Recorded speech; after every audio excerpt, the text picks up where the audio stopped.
तुम्ही बघू शकता आता एकदम लालसर झालेले आहे. तर आपण आता या काढून घ्यायच्या मीडियमला. जास्त तळल्या की मग त्या लालसर होतात आणि कडवट लागतात, त्यामुळे मीडियम असं तळून घ्यायच्यात आणि नंतर मग सॉस बरोबर सर्व करून घ्यायच्यात. आता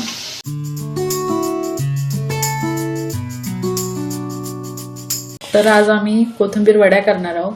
त्यासाठी मी एक 10-15 मिरच्या घेतल्यात, परत आलं घेतलंय आणि 2 गड्डे लसूण घेतलाय. आता या सगळ्यांची एकत्र पेस्ट पहिले करून घेणार आहे. मी एक मोठी पेंडी कोथिंबीरची घेतलेली आहे, ती आता मस्तपैकी निवडून धुवून घेतलेली आहे. आता ती आपल्याला एकदम बारीक चिरायची आहे. तुम्ही बघू शकता मी एकदम बारीक अशी कोथिंबीर चिरून घेतली. आता ह्याच्यामध्ये आपण ती पेस्ट करणार आहोत, ती पेस्ट घालायची आहे. अगोदर ती पेस्ट करून घेऊया. मी 3 वाट्या बेसनचं पीठ घेतलेलं आहे आणि आता आपण आलं लसूण आणि मिरचीची पेस्ट करून घेतलेली आहे.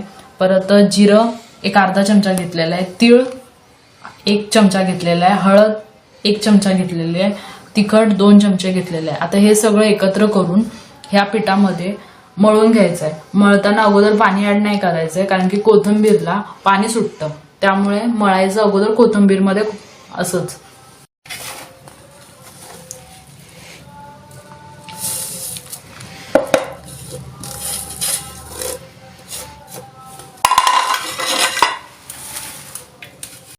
चवीनुसार मीठ घेते याच्यामध्ये आणि गरजेनुसार थोडं थोडं पाणी ऍड करत मळून घेणार आहे.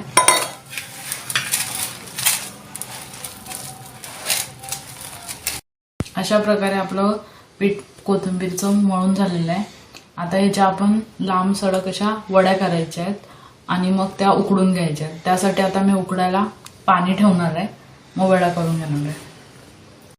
बघू शकता मी आता एक टोप पाणी उकळायला ठेवलेलं आहे. आता त्याच्यावर आपण ह्या वड्या एका चाळणीमध्ये मी तेल लावून करून घेतलेल्या आहेत. वड्या आता ह्या मी अशा उभ्या आणि लांबट अशा ठेवलेल्या आहेत, जेणेकरून चिकटू नये.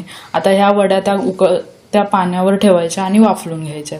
तर तुम्ही बघू शकता अशा प्रकारे मी हे ठेवणार आहे आणि पाणी उकळायला लागल्यावर त्याच्यावर झाकण ठेवून घ्यायचं. आता मी याच्यावर हे झाकण ठेवणार आहे आणि एक अर्धा तासापर्यंत वाफलून देणार आहे. त्याच्यानंतर एकदा चेक करायचं आणि मग नंतर गॅस बंद करायचा. आणि मी मीडियम आचेवर हे गॅसवर ठेवणार आहे आणि वाफवणार आहे. बघू शकता आता हे उकडून झालेलं आहे आपलं. एक अर्धा तास मी उकडलंय आणि आता याचे छोटे छोटे बारीक काप करून घ्यायचे आणि तळून घ्यायचं आहे. तुम्ही बघू शकता मी असे बारीक असे काप करून घेतलेले आहेत. आता हे मी फ्राय करून घेणार आहे.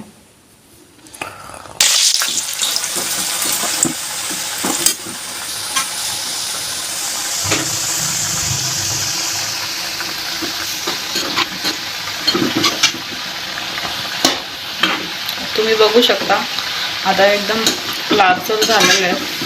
तर आपण आता या काढून घ्यायच्या.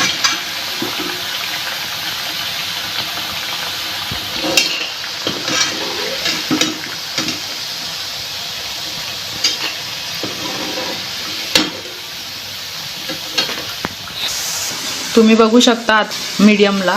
जास्त तळल्या की मग त्या लालसर होतात आणि कडवट लागतात, त्यामुळे मीडियम असं तळून घ्यायच्यात आणि नंतर मग सॉस बरोबर सर्व करून घ्यायच्यात. आता